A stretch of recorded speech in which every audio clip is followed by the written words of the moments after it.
4:45 in the morning, July 7, 1944. Saipan, in the northern Marianas. In the darkness, before dawn, more than 4,000 Japanese soldiers stand in the sugarcane fields north of Tanapag village. The air smells of sulfur from the volcanic vents beneath the ground, and of old blood soaking through bandages that have not been changed in days. Many of them have no rifles. Many are walking wounded, some on crutches, some with head bandages stiff with dried blood. Some carry only bamboo poles with knives lashed to the ends. Some carry only their bare hands. They are waiting for the order to charge. Japanese officer raises his sword and screams into the dark. Shichi se hokoku. 7 lives to repay the emperor. 4,000 men begin to run. In the next 15 hours, 4,311 of them will die. An American battalion from upstate New York will be almost completely wiped out.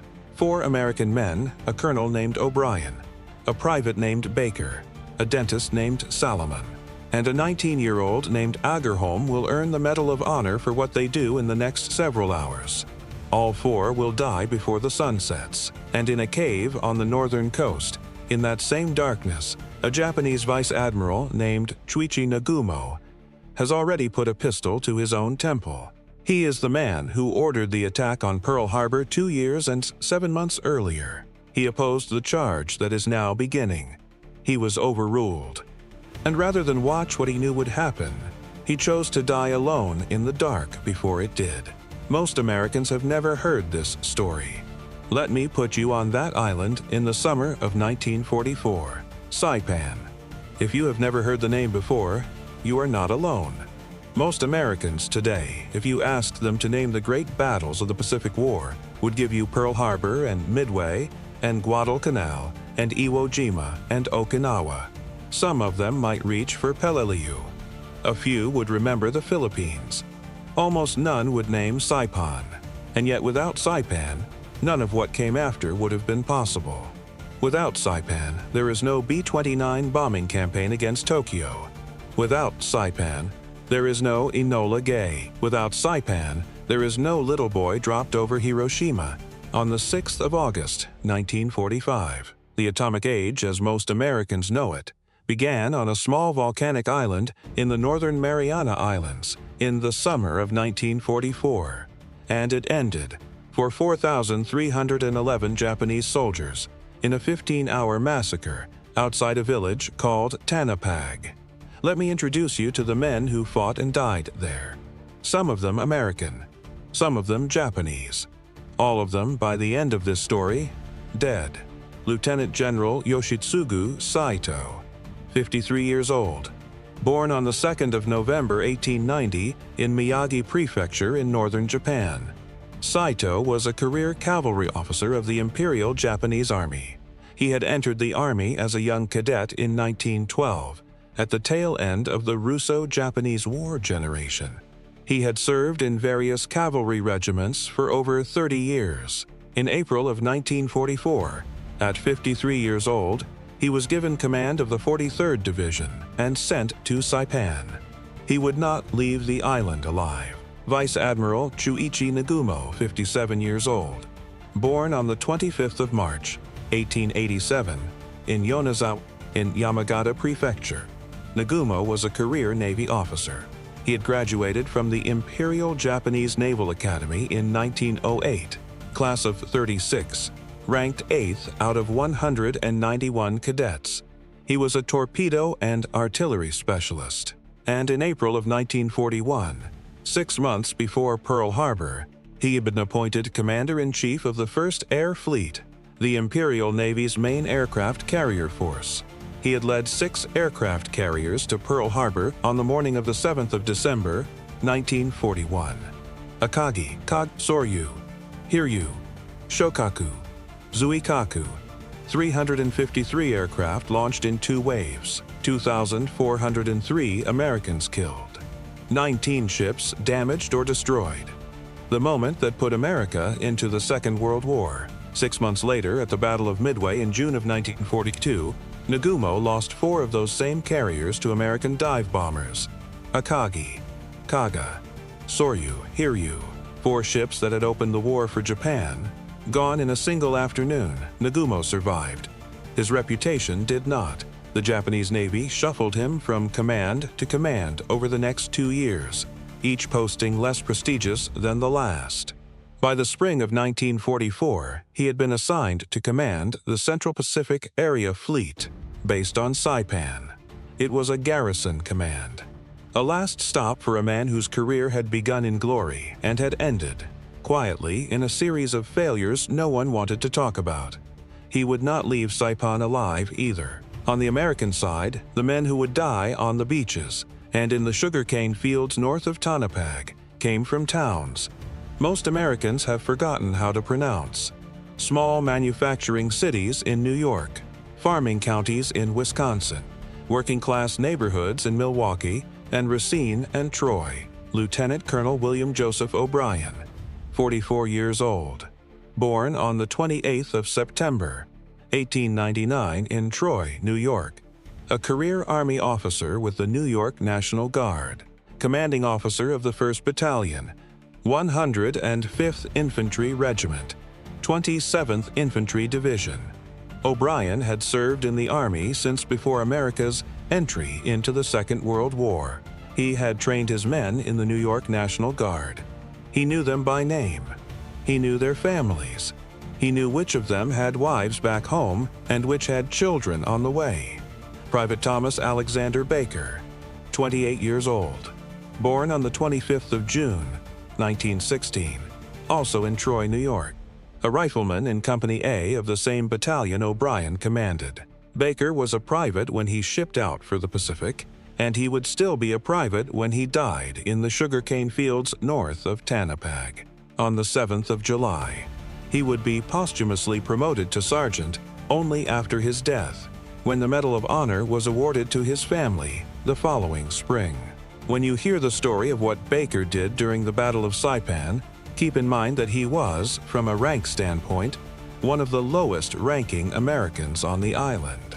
That is what makes what he did between the 19th of June and the 7th of July, 1944, so remarkable. Baker had grown up in the same Troy neighborhoods as many of his fellow soldiers. When the 27th Division shipped out for the Pacific, it was not just an American Army division. It was a New York community sent to war together. Captain Ben Louis Salomon, 29 years old, born on the 1st of September, 1914, in Milwaukee, Wisconsin, a dentist by profession, trained at the University of Southern California School of Dentistry, one of the best dental programs in the country. Salomon had been drafted in 1940 and had originally served as an enlisted infantryman before being commissioned as a dental officer in the Army Dental Corps in 1942. On Saipan, he was serving as the dental surgeon attached to the 2nd Battalion, 105th Infantry. He carried no rifle, he carried no pistol. Under the Geneva Convention, as a medical officer, he was not supposed to bear arms in combat. His job was to treat the wounded, not to kill the enemy. He was a healer. That was what he had trained for. He would kill more Japanese soldiers, personally, in one morning of combat than any other American soldier in the entire Pacific War. Private Harold Christ Agerholm, 19 years old, born on the 29th of January, 1925, in Racine, Wisconsin, just a boy. He had enlisted in the Marine Corps in 1942 at 17. On Saipan, he was serving with the 4th Battalion, 10th Marines. Artillery, not infantry. He was supposed to be firing howitzers from behind the lines, not running through the open to save wounded men. On the 7th of July, 1944, in a period of approximately 3 hours, Harold Agerholm would personally carry 45 wounded Marines to safety through direct Japanese fire. He was killed at 19 years old, attempting to save the 46th. 4 men. 4 Medal of Honor recipients from a single 15-hour engagement. 4 Americans, all dead, all posthumous. 2 officers, 1 enlisted sergeant promoted after death, 1 enlisted private, a dentist, an artilleryman, and 2 riflemen. Ordinary men, in the sense that all of them had civilian lives before they were sent to a Pacific island none of them had ever heard of. Extraordinary, in the sense that all of them, in the same 15-hour period, made choices that ended their own lives to save others. That is the story we are about to tell. But before we can tell it, we have to understand where it happened.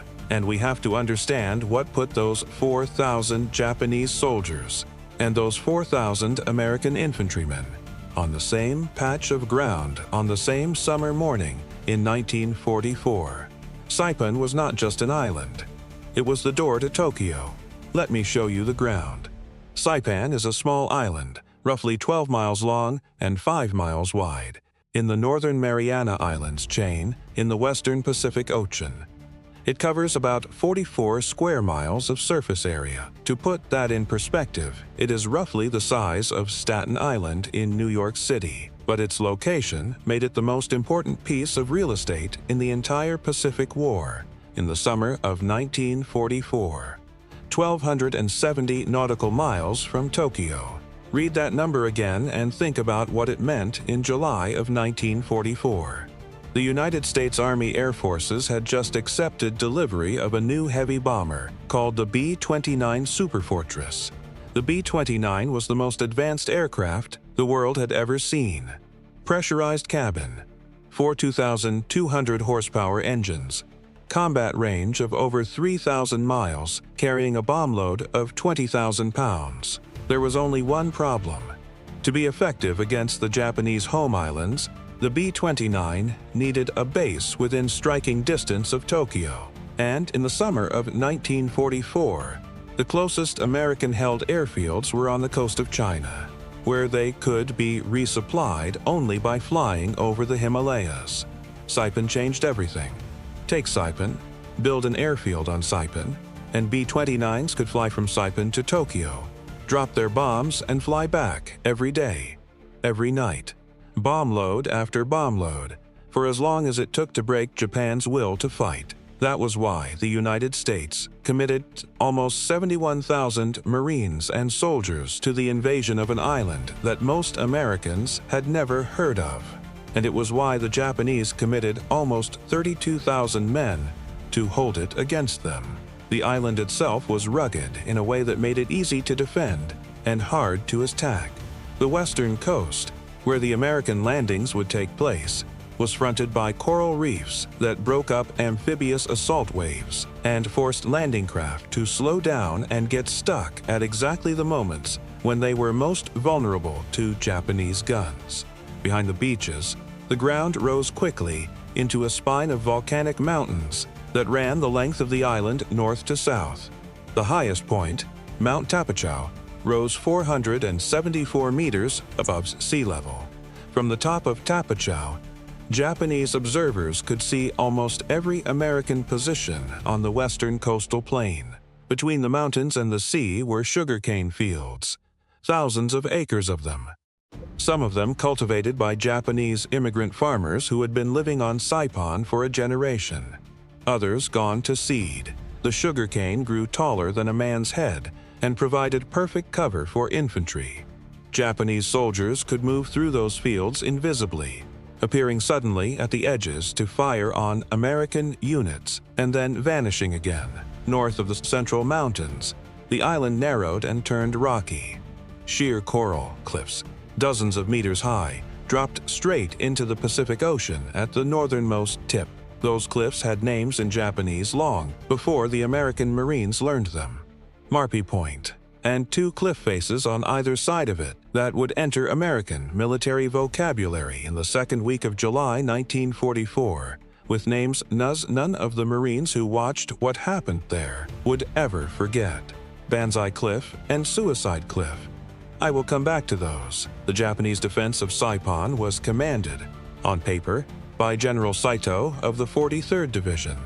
But in practice, it was a mixed force.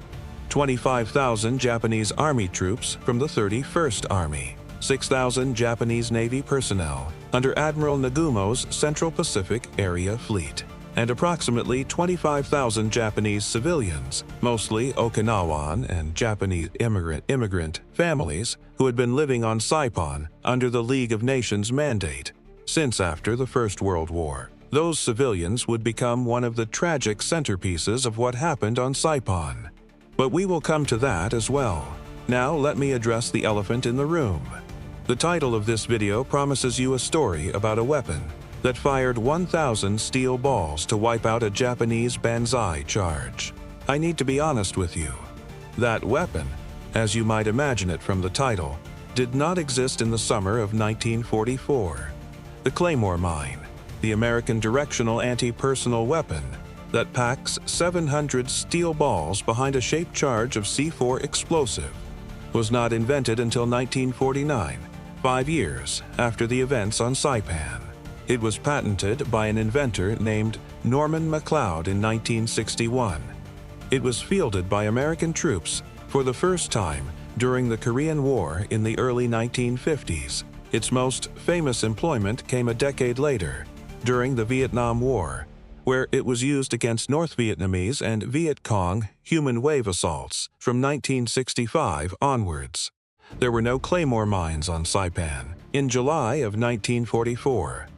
There was no C4 plastic explosive in 1944 either, and there certainly was no directional anti-personnel mine, packed with 700 steel ball bearings sitting in front of American positions in the sugarcane fields north of Tanapag.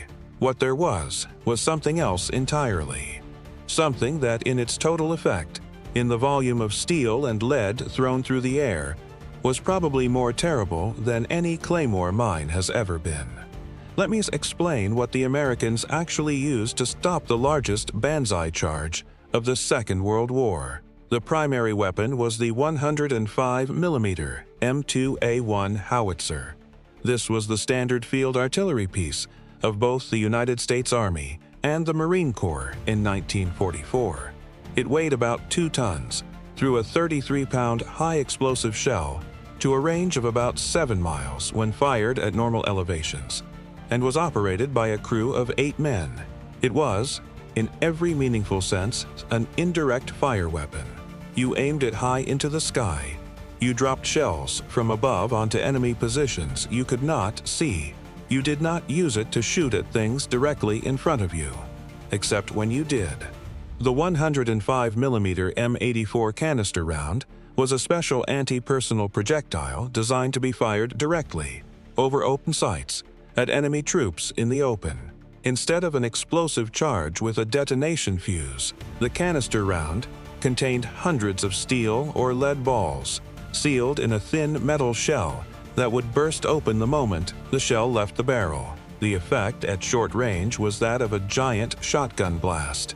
A single 105mm canister round could put 200 to 300 steel balls into a fan-shaped killing zone in front of the gun. Multiply that by 12 howitzers in a Marine artillery battalion, firing as fast as their crews could reload, and you get the equation for what happened north of Tanapag on the 7th of July, 1944. Not 1,000 steel balls, not 700 steel balls. In a single volley from a full American artillery battalion, firing canister rounds more like 3,000 steel balls, arriving at the target simultaneously, and then a fresh volley following it a few seconds later, and another, and another. That was the wall of steel that stopped the largest banzai charge of the Second World War. There were other weapons in the American mix. Sherman M4 tanks, each carrying its own supply of 75mm M78 canister rounds, 28 steel balls per shell, .50 caliber M2 Browning heavy machine guns, firing 500 rounds per minute of half-inch armor-piercing bullets, .30 caliber M1919 Browning medium machine guns, M1 Garand semi-automatic rifles, 8 rounds per clip, 1 American infantryman able to sustain aimed fire at 15 to 20 rounds per minute, Browning automatic rifles, the BAR, firing 20-round magazines of the same 30 caliber ammunition, 60 and 81mm mortars raining explosive shells down onto approach routes, Combined, when directed against a mass of 4,000 men running in the open across sugarcane fields. This was a weight of firepower no army on Earth had ever faced before. American industrial capacity, at the peak of its wartime output, was capable of putting more metal into the air over a single kilometer of ground in 1 minute than the entire Napoleonic armies had fired in their most intense engagements over the course of a full day. That was what 4,000 Japanese soldiers were about to charge into. Many of them barefoot, many of them unarmed, many of them wounded and walking on canes or crutches, some of them carrying nothing but bambutus, ordered to their deaths by a general who would be dead himself within 3 days, and whose Navy counterpart in the caves nearby had already put a pistol to his own head rather than watch what he knew was coming. That is the ground on which the story of the 7th of July, 1944 unfolded. Let me take you back to the last days of June and the first week of July, 1944. The American landings on Saipan had begun on the 15th of June. 2 Marine divisions, the 2nd and the 4th, went ashore on the western beaches on the first day. They took heavy casualties. The Japanese defense, dug in behind coral reefs and volcanic hills, was fiercer than American planners had anticipated. On the 16th of June, the 27th Infantry Division, the New York National Guard Division that included the men of the 105th Infantry Regiment, began coming ashore to reinforce the Marines. Fighting on Saipan lasted 25 days. It was, by all accounts of the men who were there, some of the worst combat of the entire Pacific War. Now let me tell you about Private Thomas Baker before we get to the 7th of July. Because what Baker did on that morning did not come out of nowhere. It came at the end of 3 weeks of some of the hardest fighting any American did on Saipan. On the 19th of June, only 4 days after the initial American landings, Private Baker of Company A found his unit pinned down by fire from a fortified Japanese pillbox. The pillbox was concrete reinforced, dug into the side of a low volcanic ridge, and it was raining machine gun rounds down onto Baker's company, from a position that no American infantryman could approach without being cut to pieces. Baker grabbed a bazooka. He advanced ahead of his unit, alone, across open ground, and closed the distance to the pillbox on his own. When he was close enough, he fired the bazooka directly into the pillbox's firing aperture. The rocket penetrated the concrete and detonated inside the position. The blast killed everyone inside. 12 Japanese soldiers, all of them dead, all of them killed by one private with a bazooka. His company was able to advance. Several days after the bazooka action, Baker did it again, this time on his own initiative. He single-handedly attacked and killed 2 separate groups of Japanese soldiers in 2 separate engagements, in the space of a single day of continuous fighting. By the first week of July, Private Thomas Baker had already earned a battlefield reputation as one of the most aggressive infantrymen in the entire 105th Infantry Regiment. His fellow soldiers watched him and did not know what to make of him. He did not seem afraid. He did not seem reckless either. He seemed to have decided, at some point in the earliest days of the campaign, that he was going to do what needed to be done, regardless of what happened to him personally. Keep that in mind. What Baker did on the 7th of July was not a moment. It was the last chapter of a 3-week story. By the 4th of July, American Independence Day, the surviving Japanese disperser had been pushed into the northern quarter of the island. General Saito had established a new headquarters in a cave on the northern coast, near the village of Makunsha and the towering cliffs of Marpi Point. Admiral Nagumo and his Navy staff had their own cave nearby. Rear Admiral Kiji Igeda, Nagumo's chief of staff, was there as well. So was Rear Admiral Hideo Yano, and a young Army major named Takeshi Hirakushi, whose personal survival of what was about to happen would preserve, decades later, the only detailed eyewitness account of these final hours.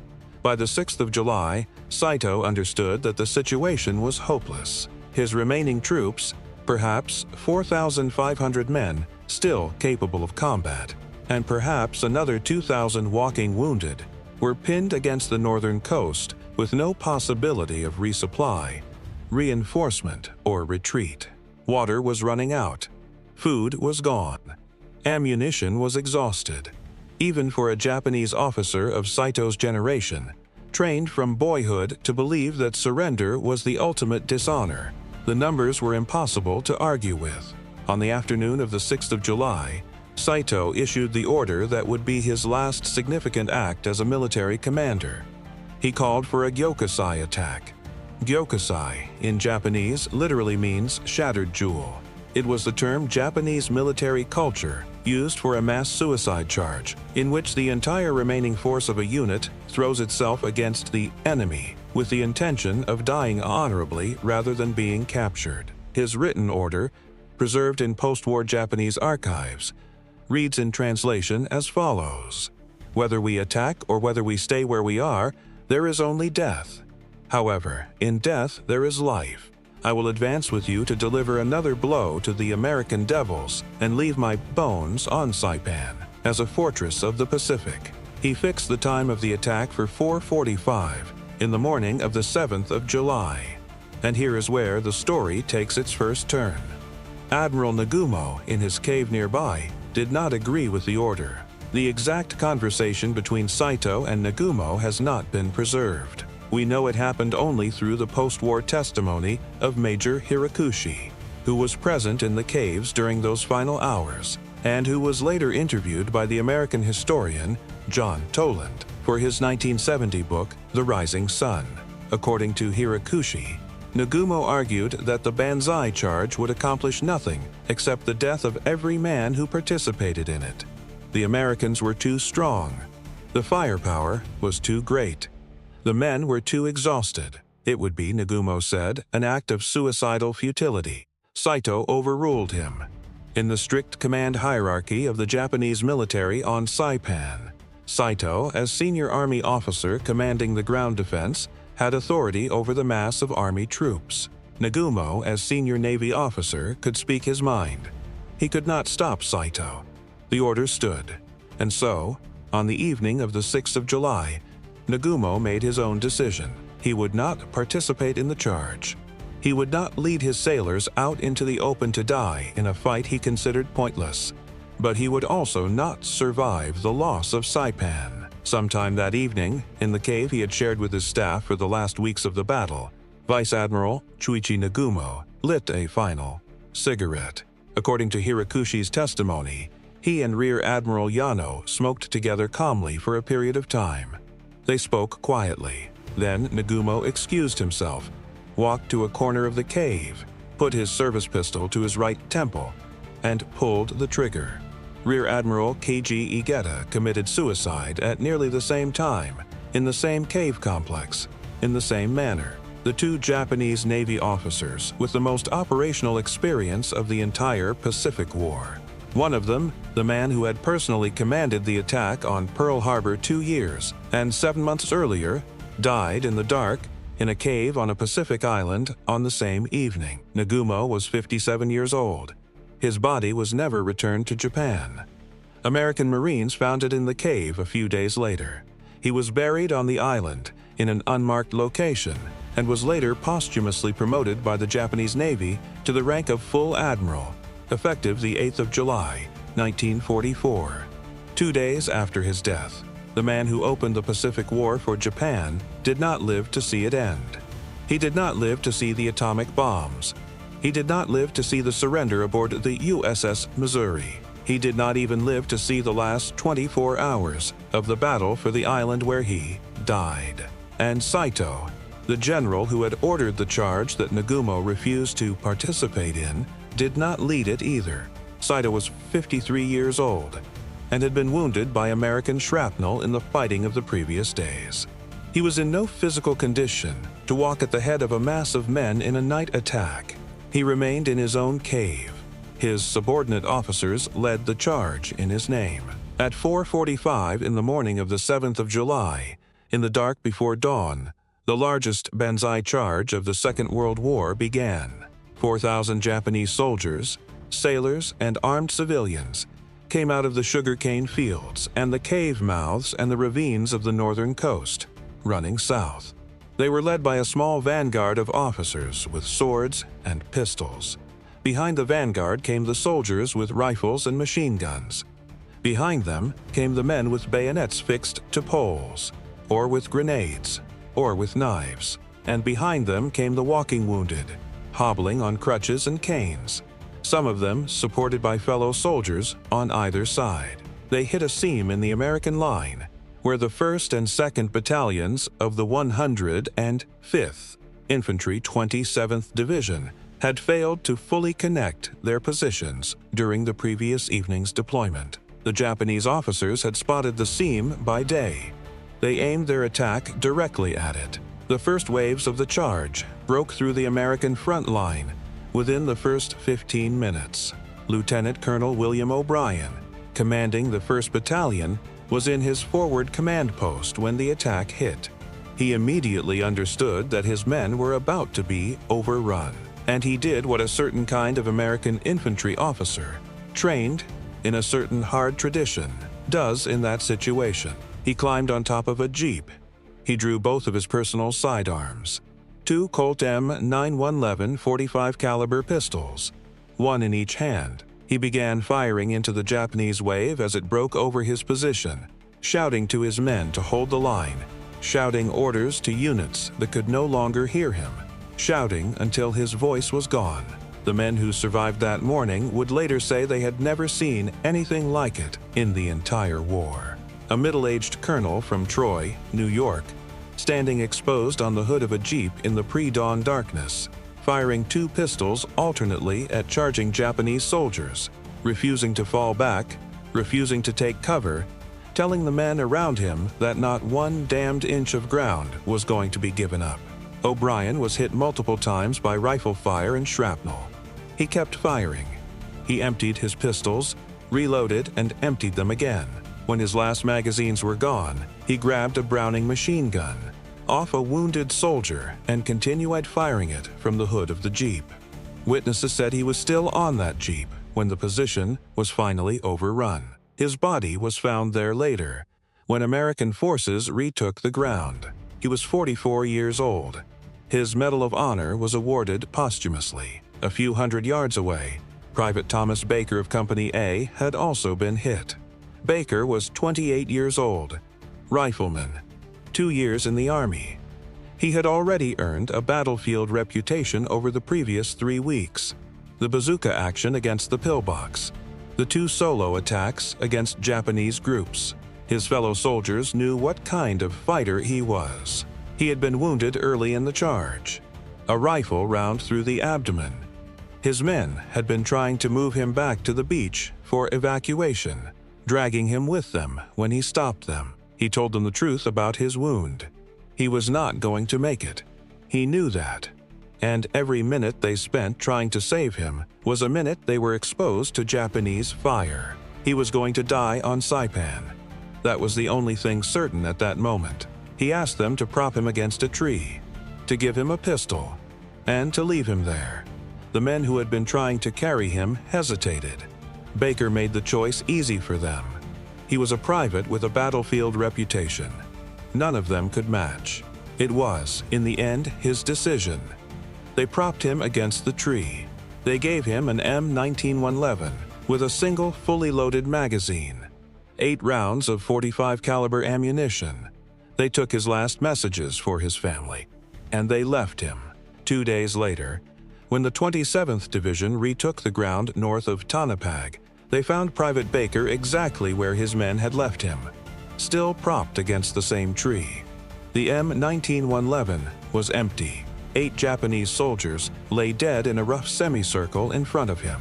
He had fired every round. Every round had hit a man. He had used his last one, either on the last attacker or on himself. The forensic evidence was unclear. It did not matter. 8 Japanese soldiers, 1 dying American private, 8 bullets. He was 28 years old. He would be posthumously promoted to sergeant when his Medal of Honor was awarded to his family on the 9th of May, 1945, 4 months before Japan's surrender. At the aid station a mile to the rear, Captain Ben Salomon was watching his hospital fill with wounded. The aid station was a large canvas tent, set up in a small clearing behind the line of the 2nd Battalion, 105th Infantry. Salomon was the battalion's dental surgeon. He was also, in this moment, the only medical officer available. He was working on wounded men as fast as they were brought to him. He had approximately 30 wounded Americans in the tent when the Japanese wave reached him. The first Japanese soldier who reached the aid station came in through the tent flap with a rifle. Salomon killed him with an M1 rifle he had grabbed from a wounded soldier's stack of gear. A second Japanese soldier followed. Salomon killed him too. A third. A fourth. In the space of about a minute, Ben Salomon killed 4 Japanese soldiers with an M1 rifle at close range inside a canvas hospital tent, standing between his patients and the men who had come to kill them. He then made a decision. The wounded men in the tent had to be evacuated. He could not carry them, but he could hold the entrance to the tent long enough for other American soldiers to get them out. He grabbed the nearest heavy weapon he could find. It was an M1917 Browning water-cooled heavy machine gun that had been set up outside the tent for perimeter defense. The gun's crew of 4 men were all dead, killed in the initial rush. Salomon dragged the gun into position at the entrance to the tent. He fed a fresh belt of .30 caliber ammunition into it, and he began to fire. He killed Japanese soldiers by the dozens as they charged the aid station over the next several minutes. When the belt ran out, he loaded another. When the barrel overheated, he changed it. He kept firing. Behind him, in the tent, his fellow medical personnel got every one of the wounded American soldiers to safety. 2 days later, when American forces retook the ground, they found Captain Ben Salomon's bodies slumped over the M1917 machine gun, his hand still on the trigger. 98 dead Japanese soldiers lay piled in a fan-shaped pattern in front of the gun. Salomon himself had been hit 76 times by bullets and bayonets. Many of those wounds had been inflicted after he was already dead. Japanese soldiers, running past his body, had stopped to bayonet the corpse of the American who had killed so many of them. 98 men. That is a higher personal body count than most infantry regiments produced in the entire Second World War. Killed by one man, a dentist, in the space of about 15 minutes. He was 29 years old, and he would not receive his Medal of Honor for another 58 years. The reason was the Geneva Convention. As a dental officer, Captain Salomon was classified as a non-combatant medical officer under international law. Non-combatant medical officers are not supposed to bear arms in combat. The Medal of Honor citation had to describe exactly what Salomon had done, and what he had done, in strictly legal terms, was a violation of the Geneva Convention, undertaken to save the lives of the wounded men in his care. The Army recommendation was made in 1945. It was refused. It was resubmitted. It was refused again. Over the next 5 decades, historians, veterans, and the University of Southern California Dental School, from which Salomon had graduated, campaigned repeatedly for the medal to be awarded. Finally, on the 2nd of May, 2002, in a White House ceremony conducted by President George W. Bush, the Medal of Honor was formally presented for Captain Ben Salomon. His parents had both been dead for decades. There was no family member present to accept it. The medal was received on behalf of the University of Southern California by Dr. Leonard Goldstein, on the understanding that the university would preserve it in Salomon's memory. USC established the Captain Ben L. Salomon Memorial Scholarship for dental students, 58 years. It is the longest posthumous delay in the awarding of the Medal of Honor in the history of the United States military. Meanwhile, back on Saipan, on the morning of the 7th of July, the Japanese wave was beginning to lose its momentum. The 10th Marines, the artillery regiment of the 2nd Marine Division, held the line behind the crumbling positions of the 105th Infantry. when the Japanese charge broke through the infantry line and continued south. It ran into the American artillery positions. Nobody had ever told the 10th Marines what to do when 4,000 Japanese soldiers came running directly at their howitzers. This was not a situation the manuals covered. American field artillery in 1944 was doctrinally an indirect fire weapon. You called down fire on targets you could not see. You did not lower your gun tubes to horizontal and fire at charging infantry 100 meters away. The 10th Marines did it anyway. Battery officers, seeing the Japanese wave coming toward them across open ground, ordered their crews to drop the tubes of the 105mm howitzers to horizontal elevation. They loaded canister rounds instead of high-explosive shells, and they began firing them directly, at ranges of a few hundred yards, into the mass of running Japanese. Each canister round, as it left the barrel, expanded into a fan-shaped killing zone of 200 to 300 steel balls. Multiply that by 12 howitzers, all firing as fast as their crews could reload, and you have somewhere between 2,000 and 3,000 steel balls in the air at any given moment, cutting through the Japanese ranks like a giant shotgun, blast the width of a football field. The Japanese soldiers who ran into that fire simply disintegrated. Whole ranks of men went down in seconds. New waves came forward over the bodies of the dead. They went down too.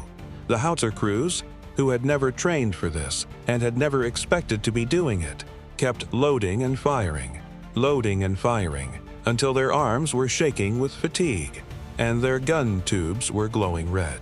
And it was in this moment, at one of these battery positions, that Private Harold Agerholm took his jeep and drove into the killing zone. Agerholm was a 19-year-old artilleryman. His job was to help serve the howitzers. He was not a medic. He had no medical training. But there were wounded men everywhere, American and Marine, some of them cut off in the sugarcane fields, some of them lying in the open between the Japanese wave and the American guns, being hit again and again by rifle fire and shrapnel. Agerholm commandeered a jeep. He drove it into the killing zone.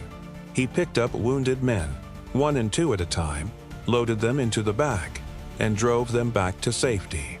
Then he drove out again and again, over a period of approximately 3 hours, according to the American witnesses who saw him and later filed the reports that would become his Medal of Honor citation. Private Harold Agerholm personally rescued 45 wounded American Marines, 45 men who almost certainly would have died in the open where they had fallen, saved by one 19-year-old artilleryman in a jeep. He was killed on his last trip, attempting to reach a wounded Marine who had been calling to him from a shell hole in the open. A single Japanese rifle round hit him in the chest as he was climbing out of the jeep. 19 years old, Racines, Wisconsin. The Medal of Honor was awarded posthumously. By late afternoon on the 7th of July, the last Japanese resistance was collapsing. The charge that had begun at 4:45 that morning had finally spent itself against artillery firing point-blank canister, against machine guns, against dying men with pistols propped against trees, against a dentist with a heavy machine gun in a tent doorway, against a 19-year-old with a jeep. The Japanese who had survived the initial waves were being hunted down through the sugarcane fields by American infantry moving up in the wake of the wall of steel. The fall body count, when it was completed over the next several days, was staggering. 4,311 Japanese soldiers dead on the ground north of Tanapag. American casualties in the 1st and 2nd Battalions of the 105th Infantry. The 2 units that had absorbed the main weight of the charge came to 406 killed and 512 wounded. The 1st Battalion, the unit that Lieutenant Colonel O'Brien had commanded, had lost 80% of its strength. The 2nd Battalion, where Captain Salomon had been serving, had lost 90%. American Graves registration teams would spend the next 3 days burying Japanese dead in mass graves in the sugar cane fields. One American soldier later wrote in his diary that you could not walk anywhere in the area of the charge without stepping on a Japanese body. The largest banzai charge of the Second World War was over, and in a cave on the northern coast, at dawn on the 10th of July, 3 days after the charge he had ordered and had not been physically able to lead, Lieutenant General Yoshitsugu Saito performed one final act. He took a ceremonial sword.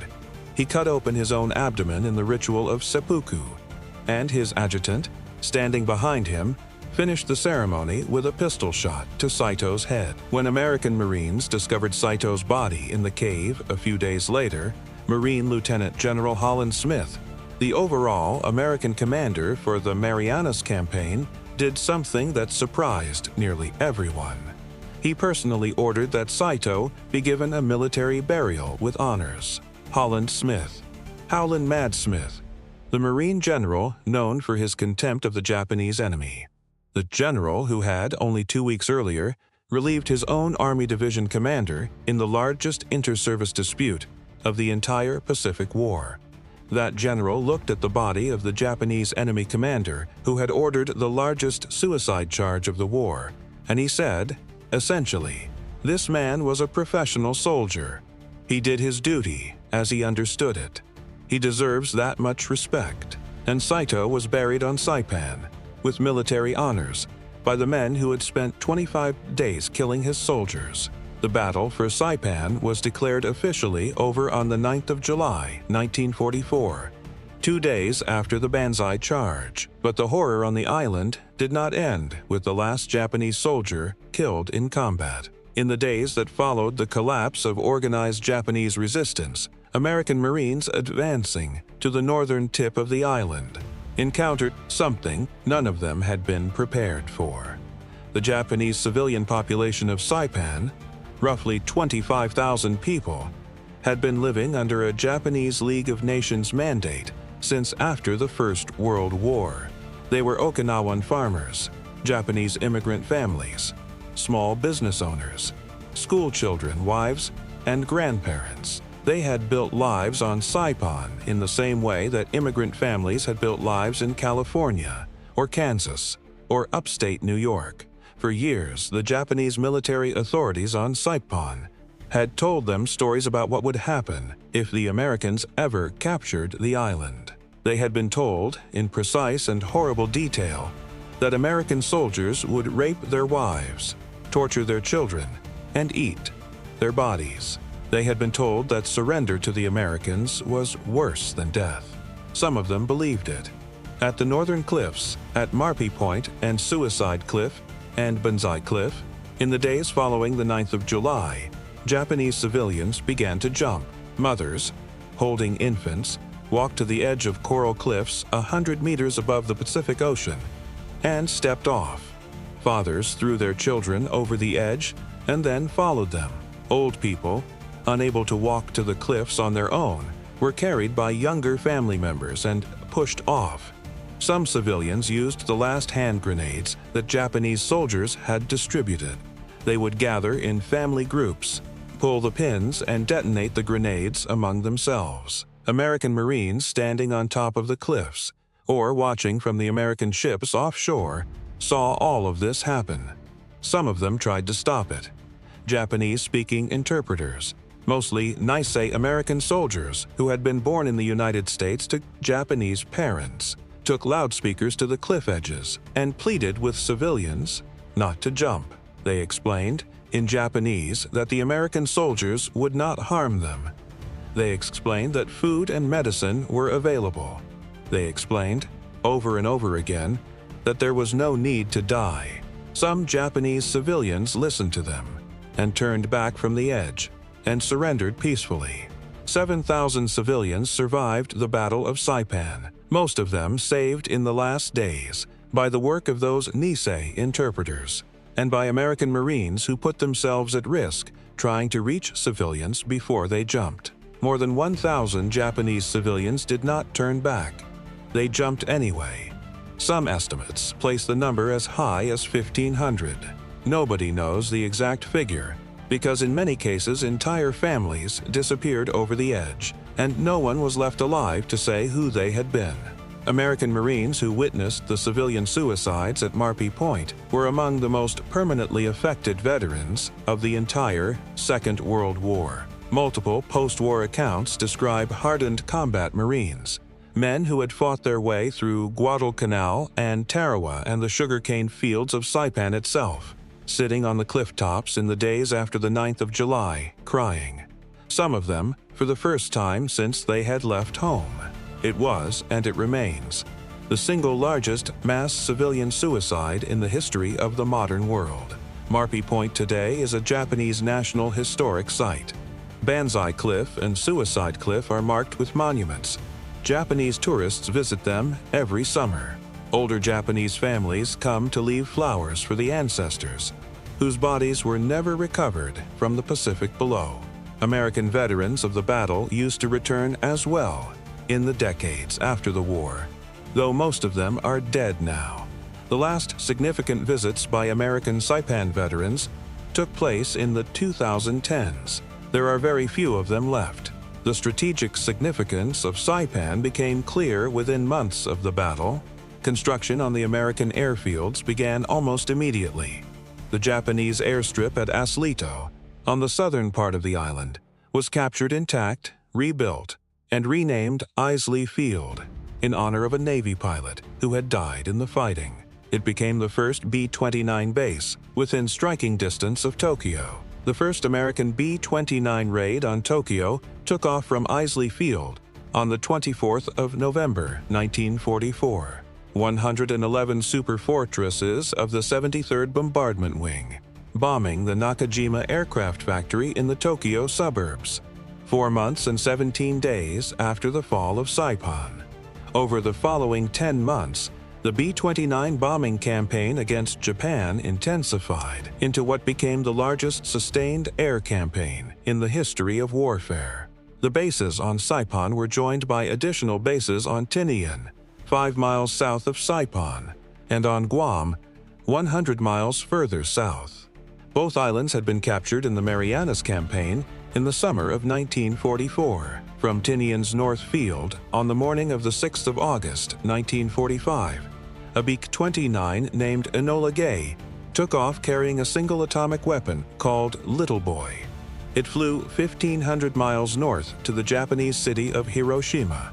It dropped its weapon at 8:15 in the morning local time. 3 days later, on the 9th of August, another B-29 named Boxcar took off from the same base at Tinian, carrying a second atomic weapon called Fat Man. Its target was originally the city of Kokura. Cloud cover forced a diversion to Nagasaki.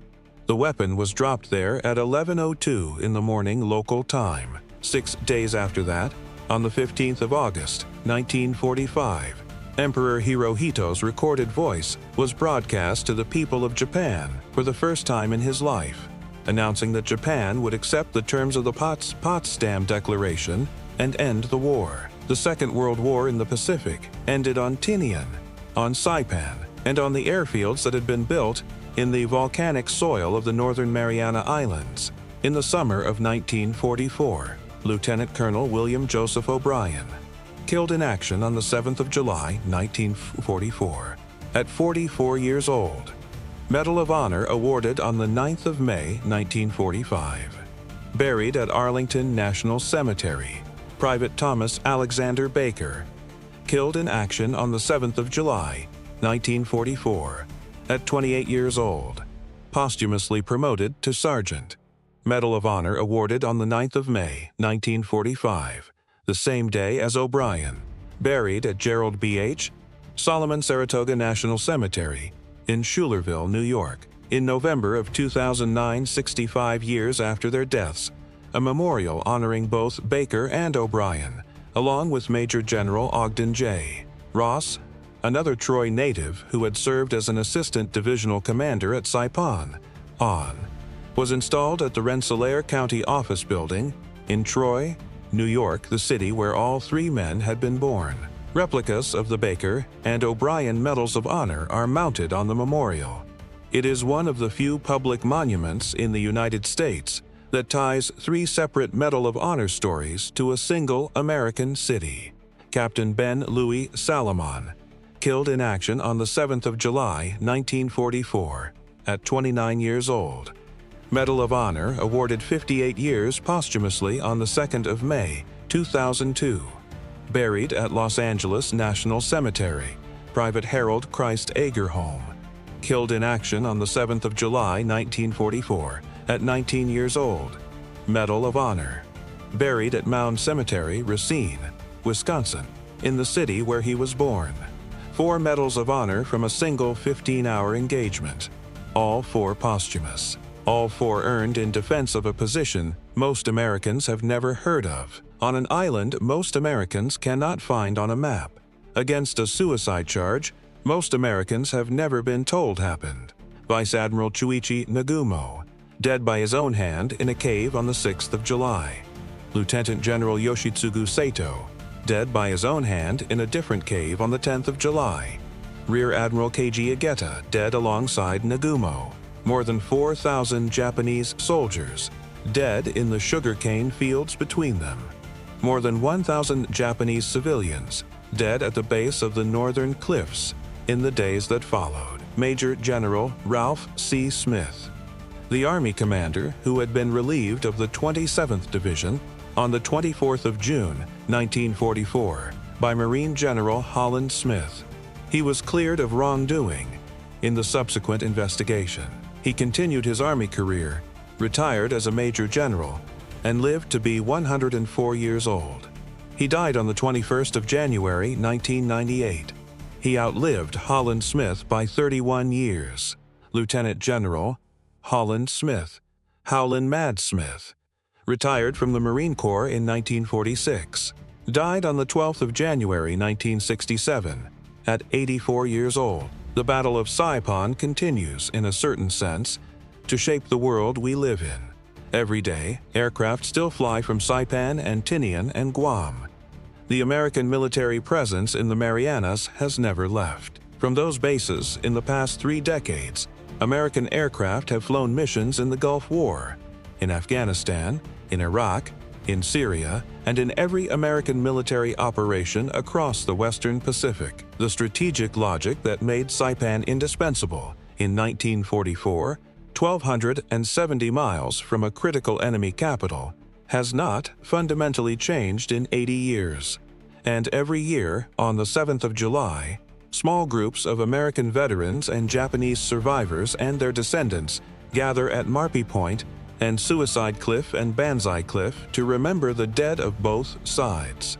There is no Claymore mine in this story. Claymores were not invented for another 5 years.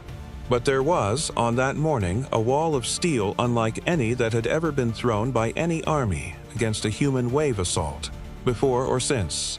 2,000 to 3,000 steel balls in the air at any given moment, backed by machine guns, backed by rifles, backed by mortars, backed by the accumulated industrial might of the United States of America, at the peak of its wartime output. That is what 4,311 Japanese soldiers ran into on the morning of the 7th of July, 1944. That is the wall of steel that stopped them. If your father, or your grandfather, or your uncle served in the 27th Infantry Division, the New York National Guard, if he served in the 105th Infantry Regiment, if he served in the 2nd or 4th Marine Divisions on Saipan, if he served in the 10th Marines and pulled the lanyard on a 105mm howitzer, firing canister into a Japanese human wave. Leave his name in the comments below. Those men are named far less often than they earned.